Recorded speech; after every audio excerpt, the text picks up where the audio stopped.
也针对1.25条的这国防特别条例，民众党即马是家己写一个4000亿的版本，采用一年一编，佮要求讲爱用专案来报告进度。这国防部是表示讲，这民众党的提案，若是无完整，也无经过专业评估，严重影响到台湾的国防进度。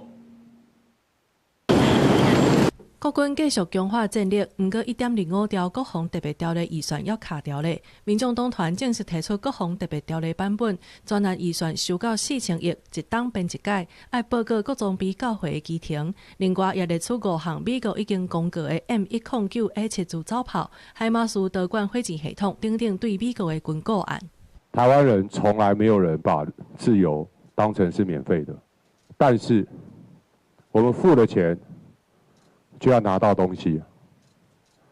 没有拿到东西是要怎么样强化国家安全？你到现在连一架飞机都还没有拿到，你要怎么快速投入？今天你要告诉我们怎么样去改善这些，你都没有办法，付了钱还没到位的部分。F16没办法交机，我们所有其他的装备都不需要筹购了。你不是只有 F16没有交机？国防采购自设机密是高度的政府对政府的行政行为，国会应该将力气 放在严审监督、防止泄密身上，而不是在这里提出自己的版本。面对民进党团的呼吁，吴国昌强调，这礼拜敢未通过行政院的版本，要搁爱甲国民党团讨论。国防部也发出声明，指出行政院版本强化防卫论性甲无对本战力特别条例草案，是得到美国国会、国务院甲 AIT 公开肯定，拢有完整审查的程序，而且完整规划7项军备采购。民众党团敢若提5项无够完整，而且欠专业的评估。行政院表示，在野党提出来的版本无战略的设想，也无建军的计划，